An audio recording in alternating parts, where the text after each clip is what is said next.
Hello বন্ধুরা, আসসালামু আলাইকুম। কেমন আছেন সবাই? চলে আসলাম আপনাদের মাঝে নতুন আরেকটি ভিডিও নিয়ে। আজকের ভিডিও খুবই গুরুত্বপূর্ণ একটি ভিডিও, সবাই মনোযোগ সহকারে দেখবেন। এবং আপনি যদি আমার চ্যানেলে নতুন হয়ে থাকেন তাহলে অবশ্যই আমার চ্যানেলটি সাবস্ক্রাইব করবেন।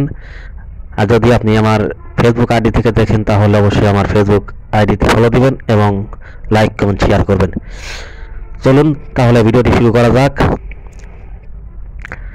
আজকে আমি আপনাদের মাঝে এমন একটি বিষয় আলোচনা করব, সেটা হচ্ছে অনেক ছাগল খামারি ভাইয়েরা জানতে চেয়েছেন যে তাদের ছাগল কেন ঘাস খায় না। তাদের ছাগলের রুচি কমে যাচ্ছে, ঠিকমতো ঘাস খাচ্ছে না এবং স্বাস্থ্য ভালো হচ্ছে না, পশম বড় বড় হয়ে যাচ্ছে, রোগা হয়ে যাচ্ছে ছাগলগুলো। কেন এরকম হচ্ছে, এর সমাধান কি, এ সম্পর্কে বিস্তারিত আলোচনা করব। ভিডিও যদি লং হয়ে যায় তাহলে আমি 2 পর্বে ভিডিওটি আপলোড দেবো আমার চ্যানেলে, আপনারা 2 পর্ব দেখে নেবেন। দেখুন বন্ধুরা, ছাগল আসলে একটু বেছে বেছে কিন্তু তারা খায় ঘাস, তারা কিন্তু একটু বাছা পোছা করে বেশি। তা আপনার খামারের ছাগলগুলো আপনি যা সামনে দিবেন তাই খাবে। আমি আপনাদেরকে সেরকম একটা টেকনিক শিখিয়ে দেবো। আপনারা যদি সেই নিয়ম মেনে যদি কাজ করেন তাহলে অবশ্যই আপনাদের ছাগলও পর্যাপ্ত পরিমাণে ঘাস খাবে, কোনো কিছু বাছা খোঁচা করবে না, ছাগলের পশম তাজা থাকবে, ছাগলের গায়ে উকুন হবে না, ছাগলের কৃমি হবে না, এক কথা ছাগল একদম পুরো সুস্থ থাকবে। তাহলে কি কি কাজ করতে হবে আমি আপনাদেরকে এক এক করে বলে দিচ্ছি, আপনারা ধৈর্য সহকারে ভিডিওটি দেখুন।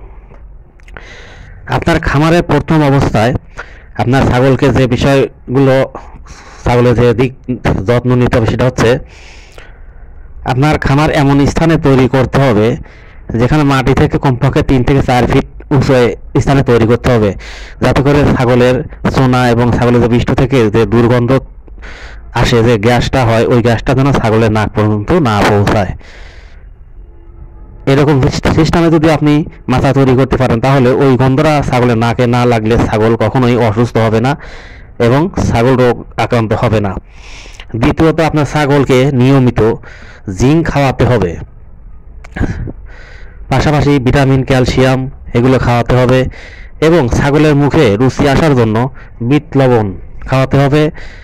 চিটাগুড়, যেটাকে লালি বলি আমরা অনেকেই, এই চিটাগুড় খাওয়াতে হবে মাঝে মধ্যে। তাহলে আপনি এই কয়েকটা জিনিস যদি খাওয়ান তাহলে অবশ্যই আপনার ছাগল ঘাস খাবে, পাগলের মতো ঘাস খাবে। আমি তো আমার খামারের ছাগলগুলোকে দেখি খ্যার আমান আমান করে যদি দেই, ধানের যে খড়গুলো আছে এগুলো আমান আমান করে দিলে তাও আমার ছাগলগুলো খেয়ে ফেলে। কারণ আমি আমার ছাগলের নিয়মিত জিঙ্ক খাওয়াই। জিঙ্ক খাওয়ালে আপনার ছাগলের পশম তাজা থাকে, লোম তাজা থাকবে, লোম বড় হবে না, পাশাপাশি ছাগলের মুখে রুচি আসবে। ভিটামিন, ক্যালসিয়াম খাওয়ালে ছাগল কখনোই রোগ আক্রান্ত হবে না, স্বাস্থ্যবান অল টাইম হৃষ্টপুষ্ট থাকবে।